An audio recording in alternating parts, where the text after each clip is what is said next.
प्रिय मित्रों, नमस्कार। हिंदी की इस कक्षा में आप सभी का बहुत बहुत स्वागत है। पिछले कई दिनों से आप लोगों से मुलाकात नहीं हो सकी, इसका हमें खेद है।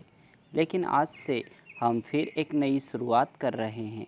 हमें आशा ही नहीं वरन पूर्ण विश्वास है कि आपका वह स्नेह हमें निरंतर मिलता रहेगा। आइए आज की शुरुआत एक कहानी से करते हैं। जो लोग अपने जीवन से असंतुष्ट रहते हैं, उनका मन कभी भी शांत नहीं हो सकता। सुख शांति पाना चाहते हैं तो जीवन में संतुष्टि होनी चाहिए। इस संबंध में एक लोक कथा प्रचलित है। कथा के अनुसार पुराने समय में एक किसान गरीबी की वजह से बहुत परेशान रहता था। एक दिन उसके गांव में प्रसिद्ध संत पहुँचे। किसान भी उनसे मिलने पहुंचा और अपनी परेशानियां बता दी। संत ने उसे एक मंत्र बताया और मंत्र जाप की विधि भी समझा दी। इसके बाद किसान मंत्र जाप करने लगा। कुछ ही दिनों के बाद किसान की भक्ति से उसके सामने एक देवी प्रकट हुई। देवी ने किसान से कहा कि मैं तुम्हारी भक्ति से प्रसन्न हूँ। तुम जो चाहते हो वह वरदान मुझसे मांग सकते हो।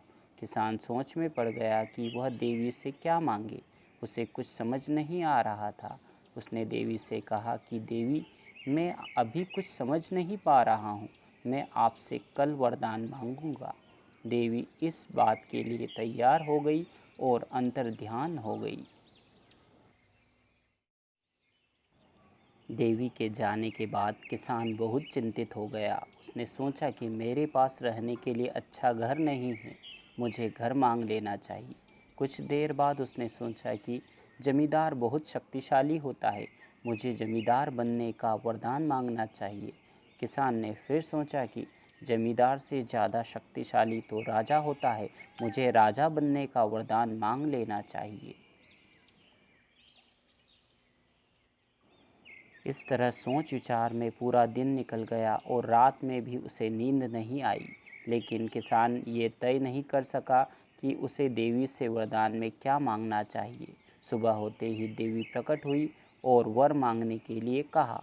किसान ने देवी से कहा कि देवी, कृपया मुझे यह वर दीजिए कि मेरा मन भगवान की भक्ति में हमेशा लगा रहे, मैं हर हाल में संतुष्ट रहूं। देवी ने तथास्तु कहा और पूछा कि तुमने मुझसे धन संपत्ति क्यों नहीं मांगी। किसान ने कहा कि देवी, मेरे पास धन नहीं है, लेकिन मेरे पास धन आने की उम्मीद से ही मैं बेचैन हो गया। दिन भर मानसिक तनाव रहा और रात में सो भी नहीं सका। इसलिए मुझे ऐसा धन नहीं चाहिए जिससे मेरे जीवन की सुख शांति ही खत्म हो जाए। मित्रों, आज इस संकट की घड़ी में जितना हमारा नुकसान हुआ है वह तो हो चुका, लेकिन इसके कारण हम डिप्रेशन में चले जाएं, यह बिल्कुल भी ठीक नहीं।